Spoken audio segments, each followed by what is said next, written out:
feel like it's time for us to have a deeper talk than normal. Plan has always been to be 1 and 2. How to deal with doesn't care about being number 1 or winning races anymore. For years, Street Outlaws felt unstoppable, an engine that never quite ran out of fuel, constantly evolving with new cities, new builds, and higher-stakes racing formats that kept pushing the limits of what reality television could turn into spectacle. But behind the tire smoke, wrecked engines, and headline-grabbing runs, cracks began forming that weren't as visible as a blown head gasket on camera. Today, we'll unveil the shocking reason why Street Outlaws ended. Let's start from the very beginning. The realm of street racing.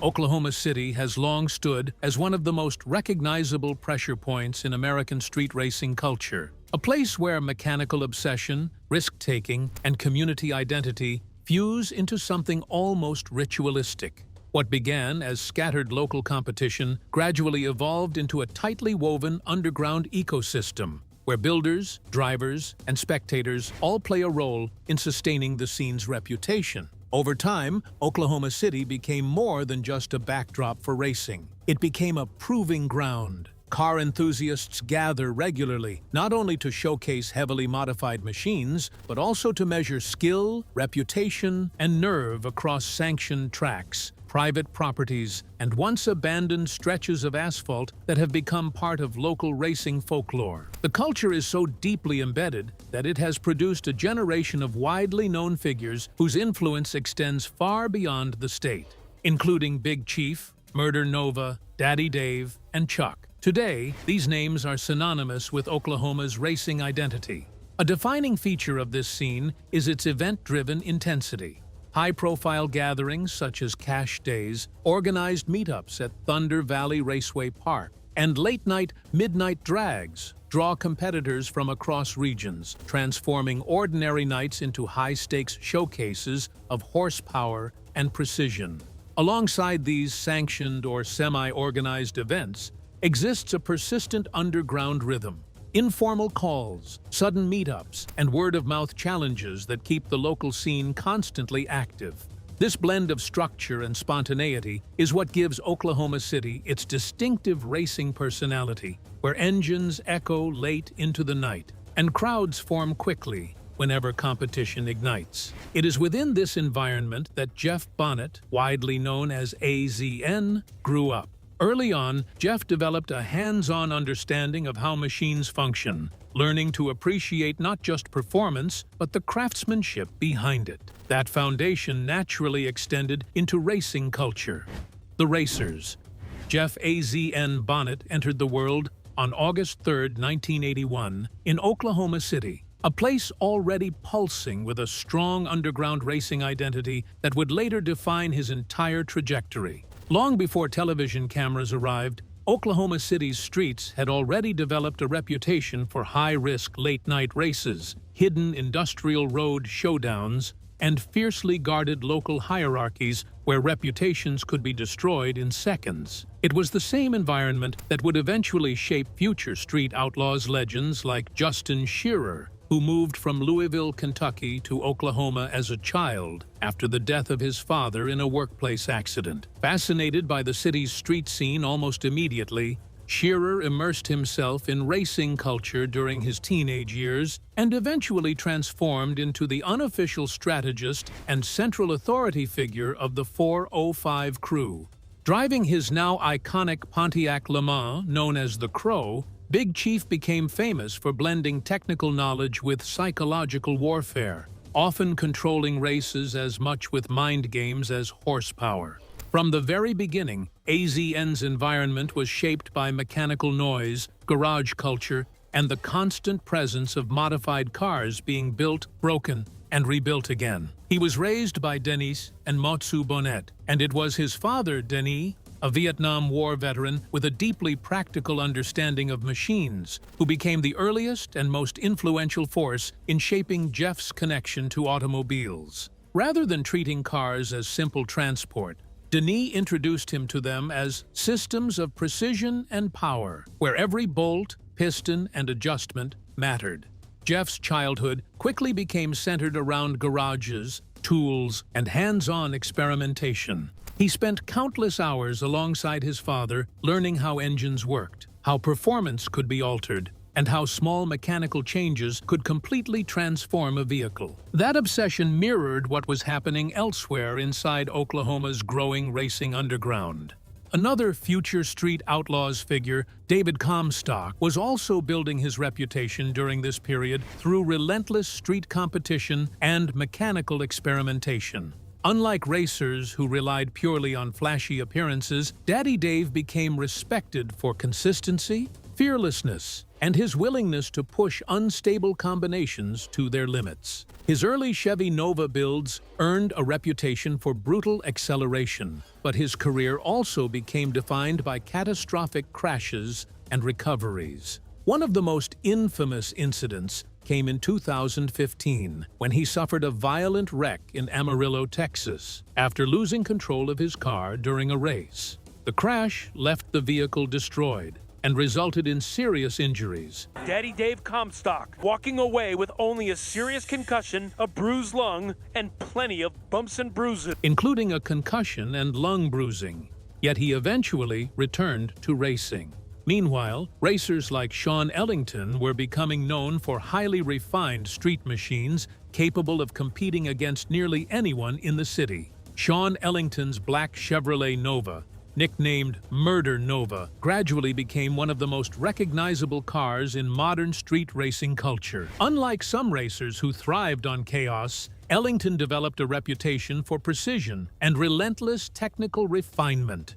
His partnership with chassis builder and tuner Phantom helped transform the car into one of the deadliest combinations in the 405 lineup. By the early 2000s, Oklahoma City had evolved into a dense ecosystem of racers whose names carried weight long before the Discovery Channel ever noticed them. Growing up in a household where automotive work was routine rather than recreational, Jeff's fascination intensified. As he entered adolescence, that fascination merged with a growing attraction to the competitive world of street racing. Influenced by his father's guidance, but driven by his own ambition, Jeff began shaping his own identity. During his high school years, Jeff experienced his first real step into automotive independence when he acquired a worn-down 1964 Chevrolet Chevy 2 Nova. The purchase was partially funded by his father, but the responsibility of turning it into something meaningful fell entirely on him. The car became his first real project. Determined to repay his father, Jeff took on small entrepreneurial work in his neighborhood, painting house address numbers on curbs for residents in exchange for money. Each job, though modest, contributed to both the restoration of the Nova and his growing sense of discipline and self-reliance. The Chevy Nova itself became a shared father-son project that consumed weekends and late nights. What began as a neglected, rusted shell slowly transformed into a functional performance machine through a series of deliberate upgrades. Together, they repaired structural damage, addressed corrosion, and gradually rebuilt the vehicle from the ground up. A key transformation came under the hood, where they installed a V8 engine that significantly elevated its power output. This mechanical upgrade was paired with enhancements to suspension geometry, braking capability, and drivetrain stability. At the same time, the wider racing culture around him was becoming increasingly competitive. Racers were no longer satisfied with simple bolt-on upgrades. Turbocharging, nitrous systems, custom suspension setups, and aggressive weight reduction were transforming local street builds into machines capable of rivaling professional drag cars.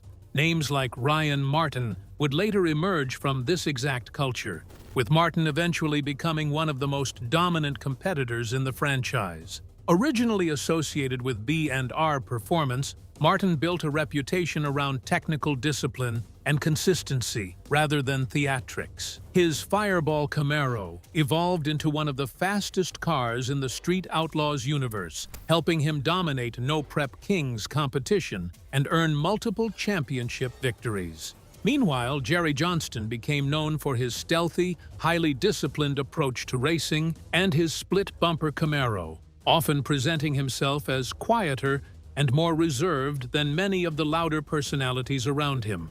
Yet beneath that calm demeanor was a racer capable of devastatingly quick passes and consistent performance. Monza's Theater story later gained emotional depth on the show through the involvement of his son, Brandon. His health struggles became part of the family narrative that viewers connected with deeply. Racers like Chris Hamilton developed reputations built on raw aggression and unpredictability. Kamikaze became notorious for driving unstable, difficult cars harder than most racers were willing to risk, earning admiration for his fearless attitude, but also becoming associated with spectacular crashes and dangerous moments. His El Camino-based builds reflected the rough-edged, high-risk spirit that defined early Oklahoma street racing before television money transformed the culture into something more polished. Once completed, the Nova made its first appearance on the streets of Oklahoma City, marking Jeff's unofficial entry into the racing scene.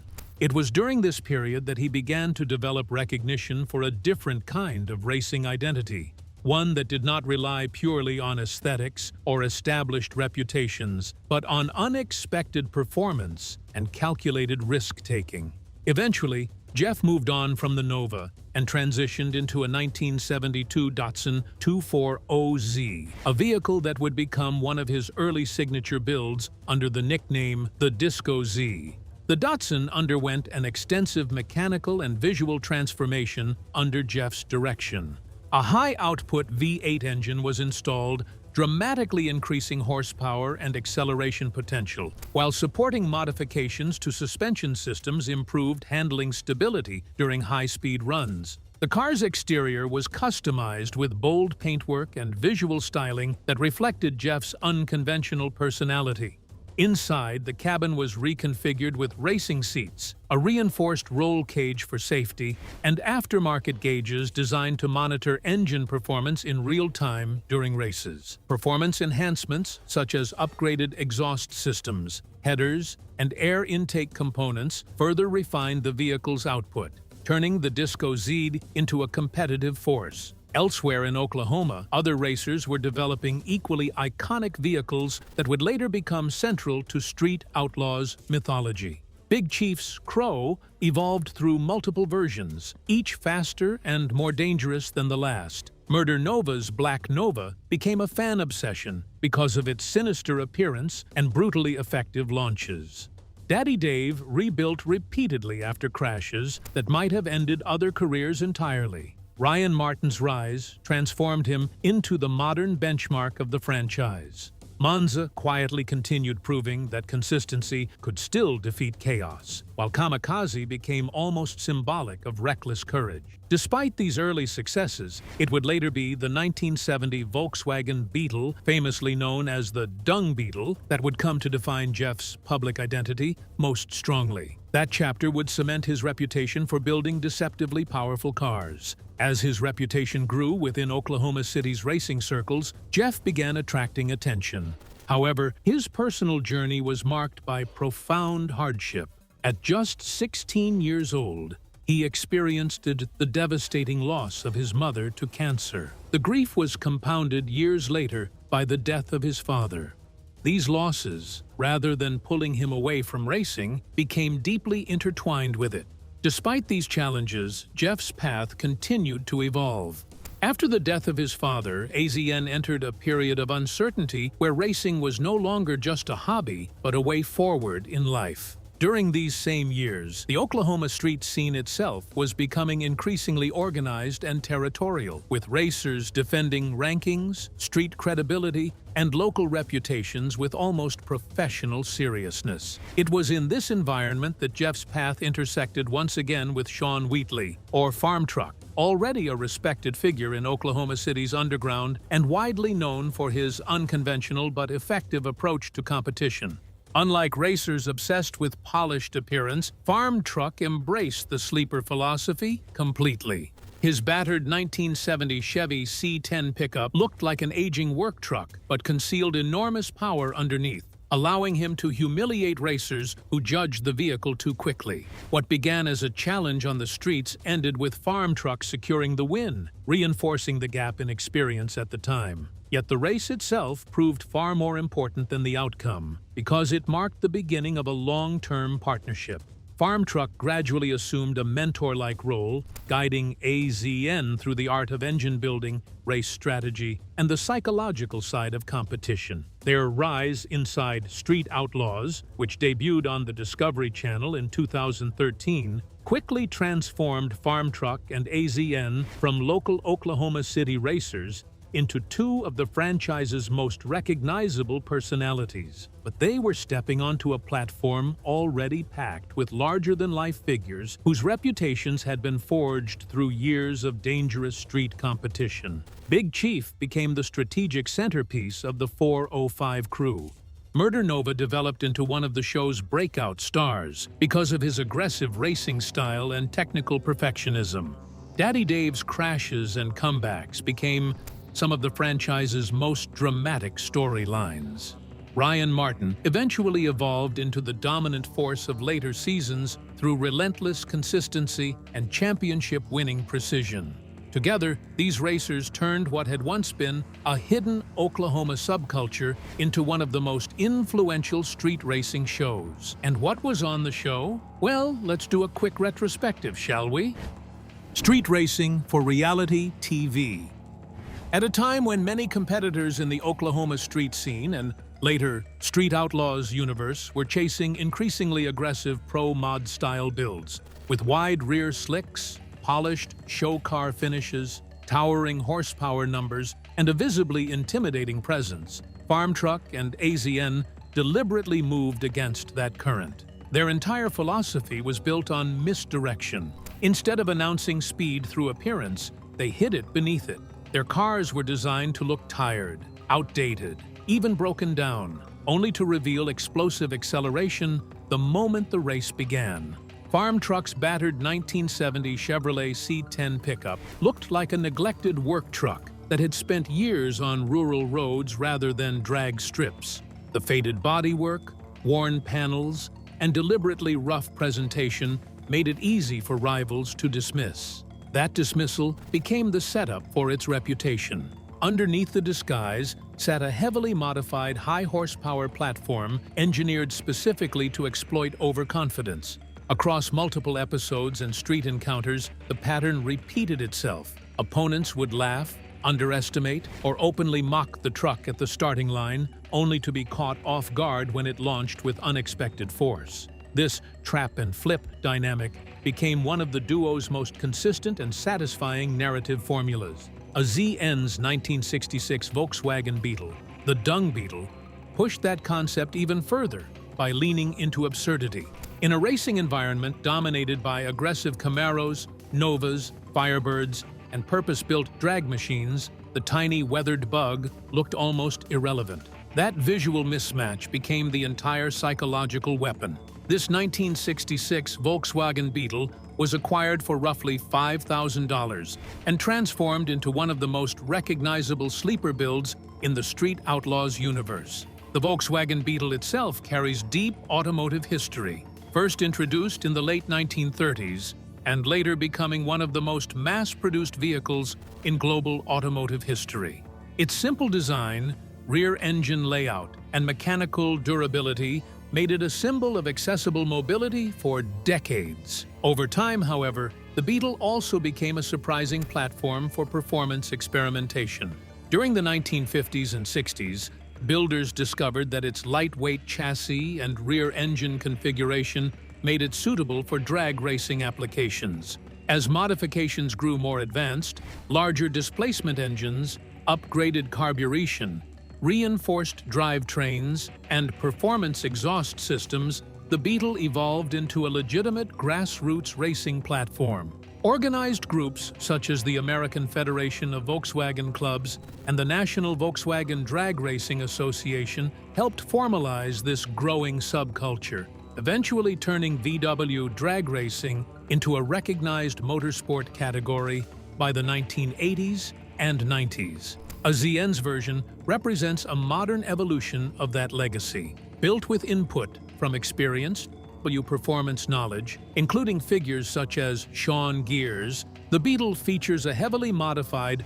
2,332 cubic centimeter engine equipped with turbocharging and fuel injection systems, producing approximately 415 horsepower at around 7,000 revolutions per minute. Combined with a Rancho Performance Transaxles gearbox designed for high-stress racing, the platform allows the car to exceed 200 miles per hour. The nickname Dung Beetle comes from the car's rough appearance, which hides an advanced racing setup underneath. Despite looking ordinary, the vehicle features professional-grade components, including a racing seat, 4-point harness, fuel cell, Haltech ECU, and water methanol injection system for performance and safety. Built with parts from major manufacturers, the Beetle became a highly engineered sleeper car. Audiences were repeatedly surprised as it competed against defensive, purpose-built racers from Oklahoma's top racing scene and still produced impressive victories through lightweight design, precision tuning, and unexpected speed. That underdog identity resonated strongly with the viewers. While many racers in Street Outlaws built their identities around confrontation, ego battles, and escalating grudges, such as the long-running competitive tension between Justin Shearer and other 405 competitors, the farm truck and AZN approach felt almost inverted. Their appeal came less from hostility and more from unpredictability. They thrived on humor, timing, and controlled chaos, often disrupting serious racing environments with jokes, distractions, and intentionally absurd setups right before a run.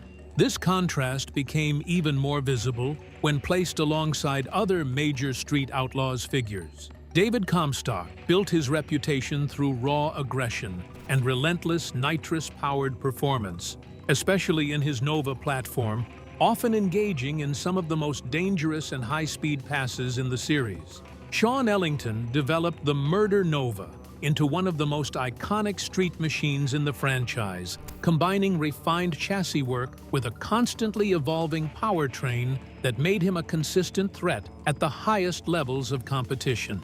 Meanwhile, Ryan Martin emerged as the benchmark of consistency in later seasons, dominating no-prep kings through disciplined tuning, repeatable launches, and a Camaro program that turned him into one of the most successful racers in the entire franchise.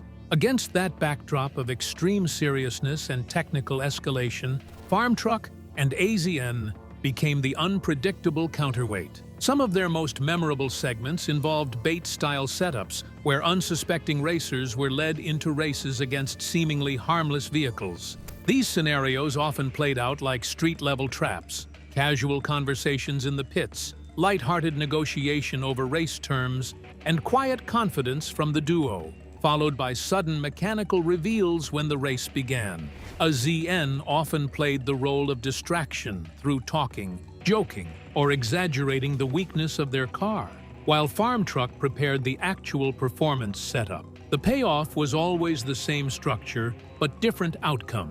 Expectation collapse, followed by a shock win or dramatic competitive showing.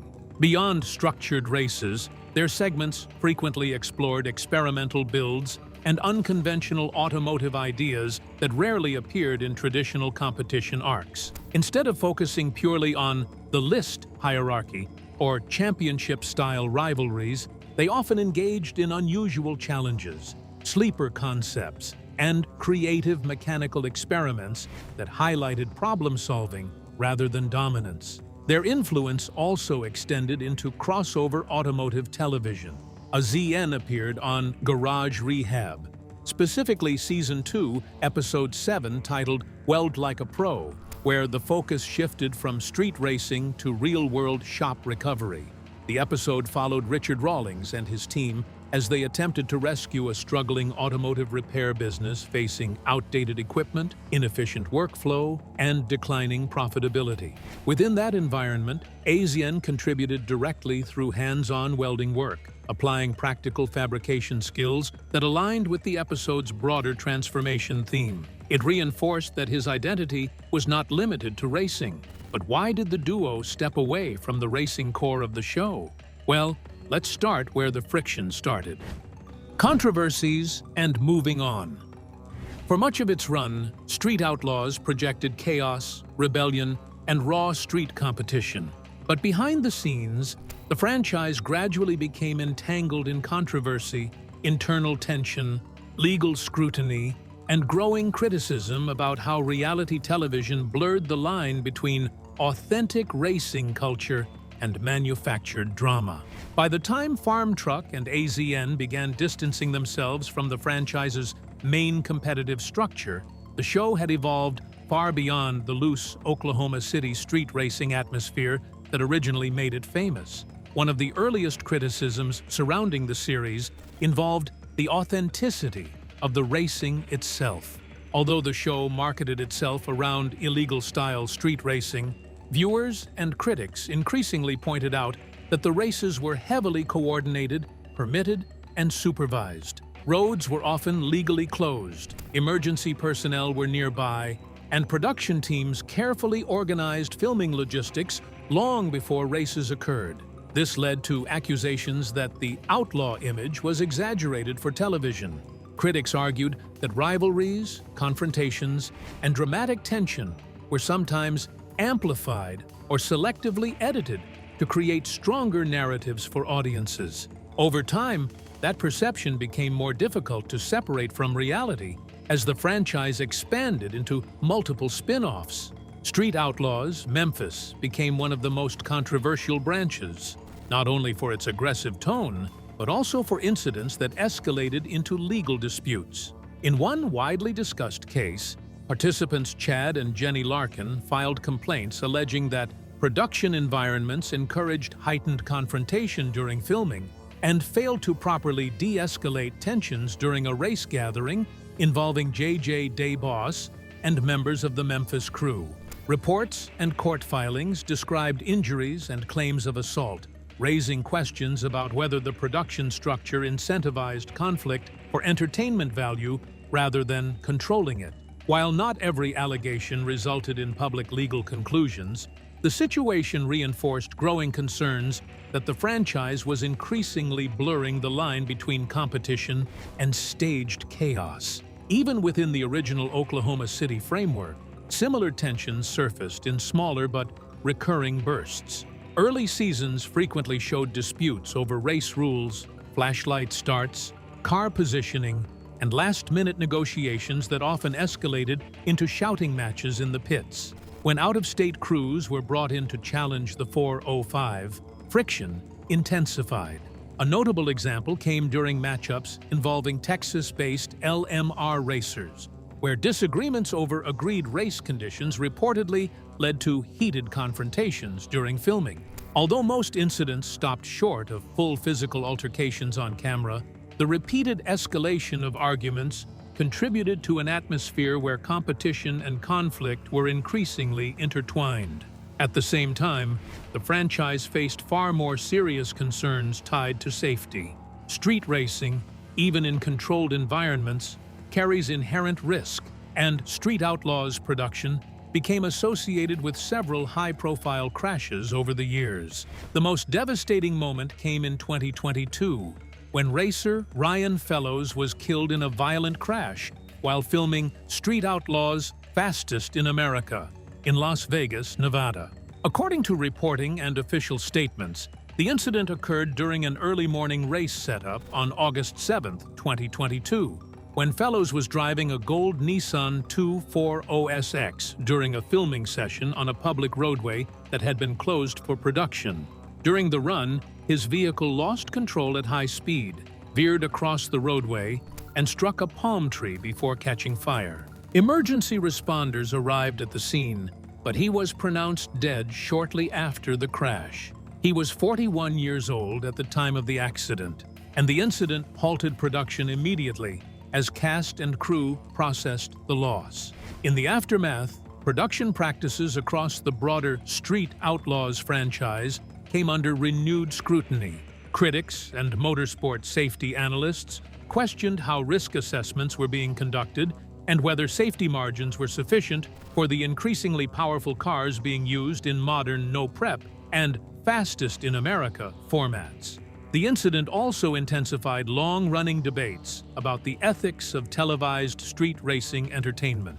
Beyond public reaction, the tragedy also had direct legal consequences. Fellowes' family filed a wrongful death lawsuit against Discovery, the production companies involved, and associated parties tied to the filming of the series. The lawsuit raised concerns about whether adequate safety protocols had been implemented, whether the racing environment was properly secured, and whether the risks had been fully communicated to participants. While specific legal outcomes and settlements were not fully public at the time, the case itself underscored growing pressure on reality racing productions to justify their safety frameworks in court rather than just on screen. As these controversies accumulated, another shift was happening internally within the franchise itself, a gradual drift away from its original identity. Early Street Outlaws seasons were rooted in gritty Oklahoma street racing culture, low-profile builds, local rivalries, and reputations earned on dark back roads. Over time, however, the franchise evolved into a multi-series empire centered on no-prep drag racing, national competitions, sponsorship-heavy builds, and increasingly extreme 6-second race cars. The visual and financial scale of the cars escalated dramatically, with many builds beginning to resemble professional drag racing programs rather than street-driven machines. This evolution created a cultural split within the cast. Many racers embraced the escalation, building faster and more specialized cars to remain competitive in formats like No Prep Kings. Others, including Farm Truck and AZN, moved in the opposite direction. Their identity had never been built around raw domination or escalating budgets. Instead, it relied on sleeper builds, misdirection, humor, and unpredictability. Cars that looked slow but were anything but. As the franchise leaned deeper into high-cost performance racing, their style became increasingly separate from the main competitive narrative. Farm Truck openly addressed the changing direction of the franchise, joking that they preferred to act their wage instead of pursuing extremely expensive pro-mod-style race builds. Beneath the humor was a real reality. Remaining competitive now demanded major financial investment, specialized crews, and constant technical upgrades. Rather than join that escalating competition, Farm Truck and AZN stayed committed to a more traditional street racing philosophy where creativity and ingenuity mattered as much as raw horsepower. This shift eventually led them into a different role within the franchise instead of a dramatic departure. Their new path became Street Outlaws, Farm Truck and AZN, which premiered on the Discovery Channel on January 10, 2022. Unlike the main series, the spin-off focused less on rankings and rivalries, emphasizing experimental builds, unusual automotive ideas, and workshop projects. Interest in the show had already been growing before release, although production later faced delays and complications caused by the pandemic. When the series finally aired, the tonal shift was immediate. Instead of high-pressure racing brackets and elimination battles tied to the list, the spin-off centered on process rather than outcome, how ideas form, how unconventional builds are constructed, and how humor and engineering intersect in their approach to cars. Within that framework, AZN's Jeeper Sleeper became one of the clearest examples of their philosophy in practice. Built from a 2008 Jeep Grand Cherokee SRT8 that began life as an ordinary daily driver, the vehicle was transformed by modern muscle extreme into a high-performance machine featuring a 405 cubic-inch small-block Hemi engine paired with a ProCharger F1 a 94 centrifugal supercharger. Supporting modifications pushed output to well over 900 horsepower, turning a family-style SUV into a serious performance sleeper capable of surprising purpose-built race cars. Farm Truck's own Jeep build, nicknamed Penny, followed a similar transformation path. For Farm Truck and AZN, this separation from the main competitive spotlight did not represent a departure from the culture, but rather a recalibration within it.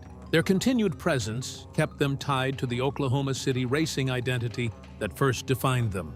Even as Street Outlaws evolved into a larger, more commercialized and sometimes controversial franchise, their segment remained anchored in curiosity, humor, and mechanical experimentation. Well, that's it for now. Thanks for watching. Did you like this video?